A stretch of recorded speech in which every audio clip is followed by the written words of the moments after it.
Hello, everyone, and welcome to this week's episode of Mastering Dungeons, your favorite tabletop role-playing game news and design and discussion, and mostly human podcast. I say that because my co-host, Teos was apparently less than human last week. Are you human this week? I am. I don't know if anyone's seen the episode of The Tick where he takes this outer space blob into himself while also having the flu. That's how I feel. I feel like I have a blob of annihilation inside of me that's dying to come out, and so I will try to have it not come out during the show. Well, we're good to have you back in human form. I am basically in human form at this point.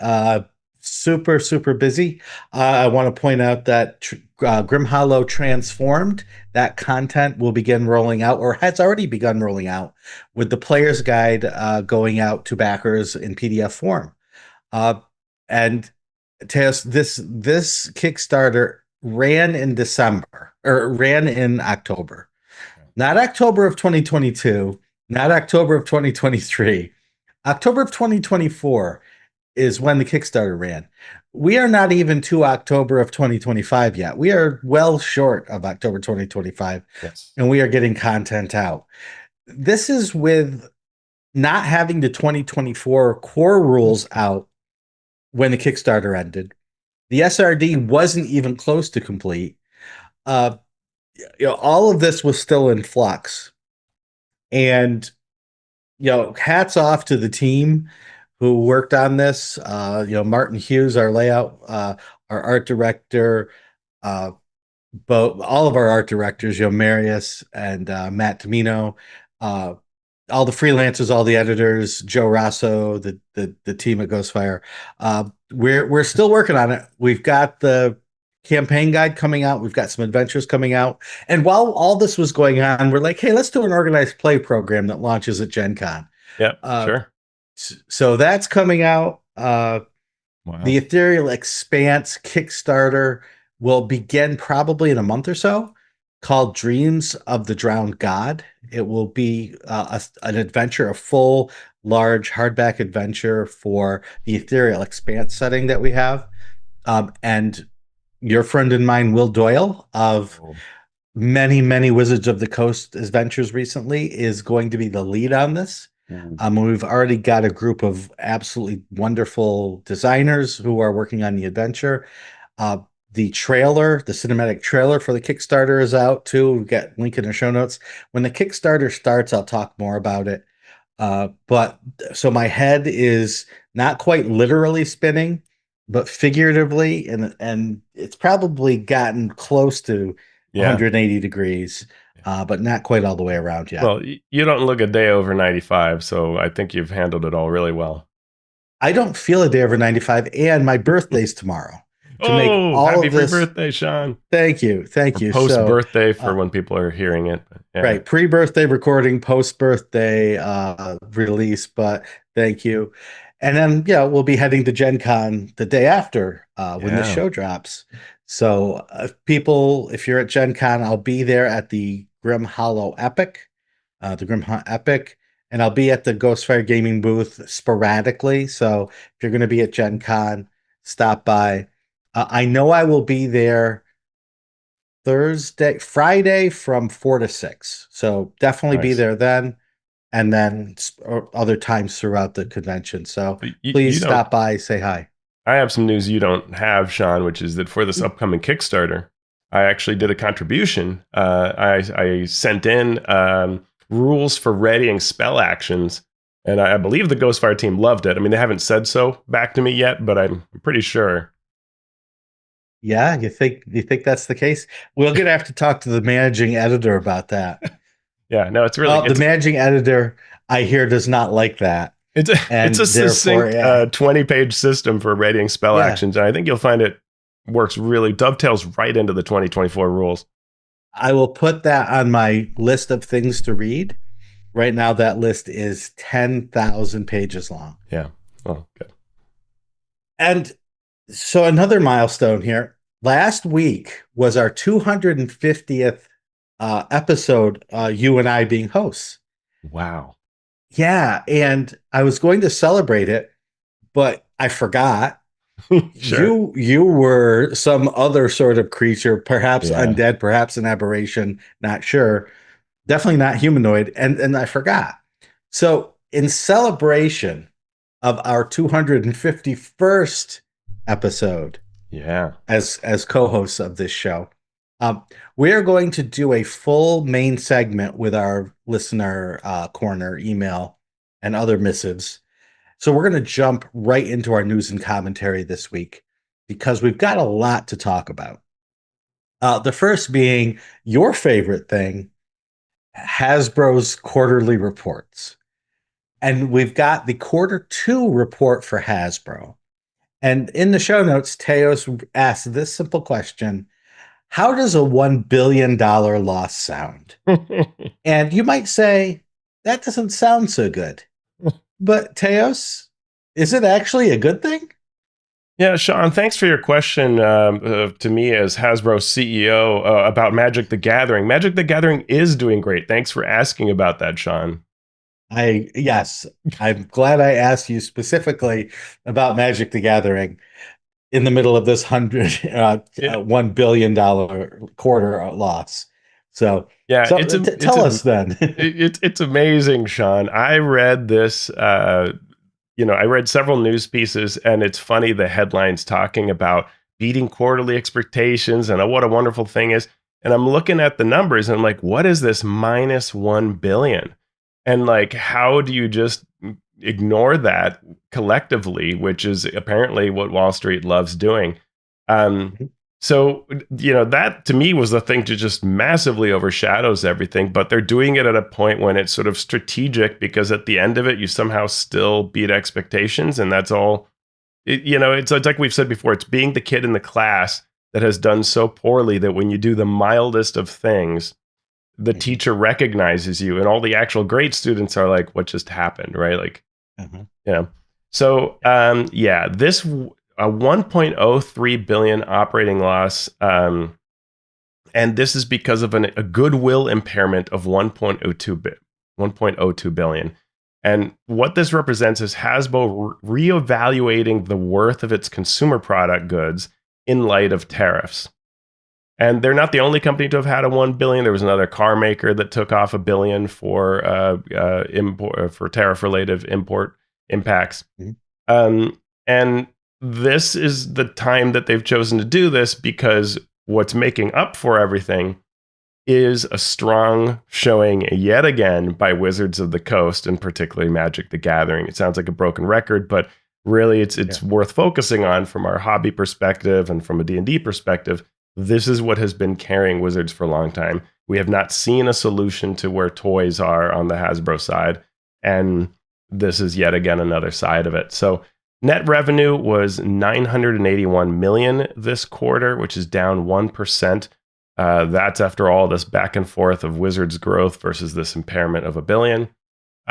Consumer products overall had declined 16%. Entertainment is also down 15% from the previous year, but it's a profit of 6 million, so we're talking about a pretty small segment right now. Wizards of the Coast and digital gaming was up 16%, so basically up the same amount that consumer products was down, or at least percentage-wise.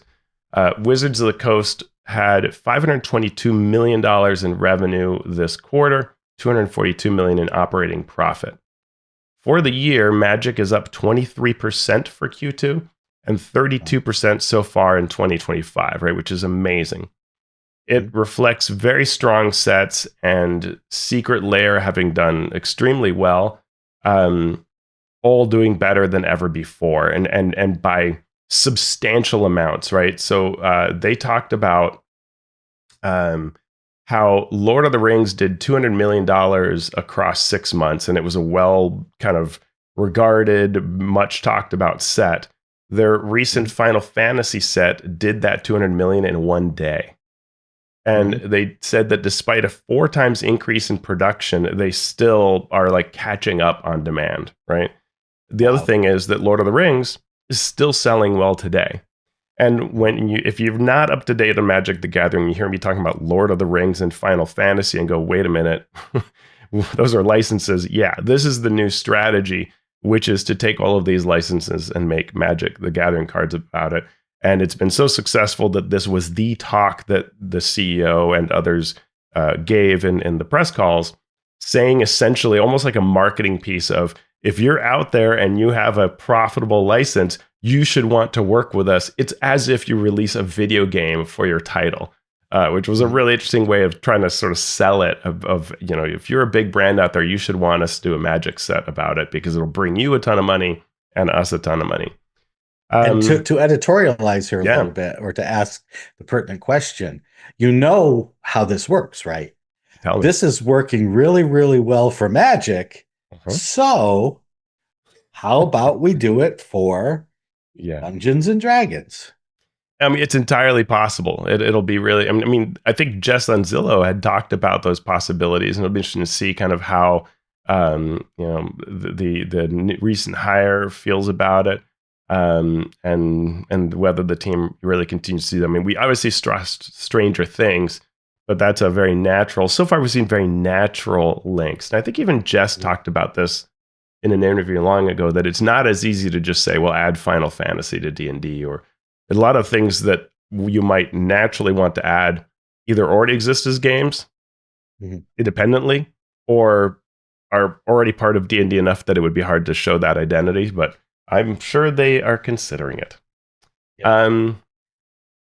Some other things they mentioned, Shawn, the Exodus, the sci-fi AAA video game that they've been working on, comes out next year. Giant Skull continues to work on the D&D action adventure game, said to be a premium title built from the ground up in Unreal Engine 5, and they believe it'll set a new bar for narrative and immersion in the D&D universe. So we'll see how that goes. That's all next year. Or, well, the Exodus is next year. Wizards tabletop growth was 21%. That's the paper Magic and D&D books. Digital was down 4%, which is probably from Magic the Gathering Arena rather than D&D Beyond. Digital licensing was down 3%. Monopoly Go was $44 million for the quarter, and they said this is the highest quarterly contribution yet. And they think they will get about $13 million per month for the rest of the year, which is really amazing. Friend of the show, Scipio, ran his numbers again, and so here is the state of D&D as we can best calculate it. D&D had $141 million in revenues for the first 6 months. Comparing that to 2024, it was 121 then, so it's an increase of 20 million or 16.5%. For Q2, D&D had revenue of 71 million, up 8 million from the Q2 period last year, 4.8 million for the average of all quarters before the 2024 release. So that is up 12.5% year over year, or up 7% compared to the long run average. Either way you cut it, if you're looking for D&D's 2024 to have been a failure, we find no data showing that. If you're looking for success, congratulations. The data seems to so far support that. It is early in the edition. We all know that. Yep. We can look at third edition and 3.5 and say, we're still within that time period when you would expect it to all be glowy, and we'll have to see how it goes later. Wizards outpaces D&D's growth a fair bit. Say over 6 months, D&D is up 70%, Wizards is up 28%. So there's no question that Magic the Gathering is the big story and carries everything. But D&D's numbers are amazing, really good. And revenue-wise, we talked about Monopoly Go was 44 million for the quarter, and D&D was 71, right? So there are certain things that attract attention, but D&D is no slouch number-wise or contribution-wise. It may not get the press and the discussion, but it's really, really solid. Shawn, one last thing I'll mention and I'll shut up, which is that Scipio also looked at the total impact of the 2024 edition launch relative to how D&D was doing prior. You can find the full numbers in our show notes, but generally what we're talking about here is that it all looks pretty positive. So the revenue lift post-release is going from 20.3 million to 29 million, the equivalent of about a third of a quarter of typical D&D revenue being added on. So again, we're seeing strong results from 2024 so far. There you go. Again, as Teos said in our show notes, we have links to various articles with the numbers. And then our listeners, our fantastic listeners, also ran their own numbers to get these. So thank you for that. We have news about Critical Role. They have live shows being announced, as well as more news on their Amazon shows. So they announced that their tour called Echoes of Exandria will be showing live next year. So they will be on stage performing in Atlanta, Berlin, Edinburgh Castle, London, and Fort Worth, Texas. Okay, Yeah. that's all over the place, but hey, whatever works. They should have In thrown TV like one land, more completely random one in there just right, Shanghai, yeah, right. right. I want Shanghai on that list. Yeah. Uh, on the TV side, if TV is Amazon Prime, uh, they've said that The Legend of Vox Machina was renewed for a fifth season, which will be its last season. Season 4 will be airing in 2026. But as one show ends, it sounds like another one begins because Prime Video released a trailer for The Mighty Nine, a new series coming to Amazon on November 19th. So there will be two Wow. Critical Role shows playing simultaneously on Amazon Prime. I watched the trailer. It's very much, if you've watched any of the first season or second season, third season of the Critical Role current cartoon, it's just like a completely irreverent, all the kind of, it's not like a for kids show without adult supervision. But Right. yeah, it looks fun. I enjoyed what I've watched of the other show. So, but revenue wise, this is going to be a big deal, and in terms of fueling whatever Daggerheart and Darrington Press want to do, this is definitely fantastic. There you go. We've got a sneak preview of the Forgotten Realms D&D books. Two books, Heroes of Faerun and Adventures in Faerun, saw their cover reveals with full art versions on the site called Game Informer. What's on the books? We have Valindra's Shadow Mantle featured on the adventure book, while NPC heroes Minsk and Boo, Jaraxel, Vajra Safar, and Karlach from Baldur's Gate 3 are on the player book. All that is on GameInformer.com. There was a lot made of these covers on the internet where people love to chat about things. Yeah, it's an interesting thought to have the player book, and we saw this with the core book somewhat, right? The idea of bringing out well-known heroes. I think on one side, D&D gets criticized for not doing that enough, right? That it doesn't lay down, hey, here are well-known heroes, Mhm. and making certain characters iconic, recognizable. I don't know. What do you think? I don't care about covers at all. Yeah, yeah, Like we've said before, you could literally ask me what are on the covers of the Player's Handbook, DMG, and Monster Manual, and I couldn't tell you yeah. past first edition what the covers look like because that's not how my brain See, operates. you're a bad litmus test. I think I Yeah. can walk through all of them, and they all have big, significant impacts to me. I think that for me, but what do I know? I am drawn to representations of play. And what I Mhm. think that I've loved about covers going back in time, whether it's first edition, and in first edition, I think there's a reason why that cover keeps showing up, right? The idol pulling the gem, the dead lizard folk, is that it feels like play, and it draws you in with that concept. And even as that cover has become a little dated in terms of artistic style or how it might depict the slaughtering of the lizard folk, um, it's still evocative because it so catches into the core of what the game is like. And I think the best covers have done that. I think these covers don't really paint play to me. And I'd say even the core books, the revised core books, don't quite do that. It's a very big scene, a lot of concepts, but doesn't quite evoke what play is like. And that's where I would look at, but I am no art director. Chaosum, I'm sure, have art directors. And now they have an exclusive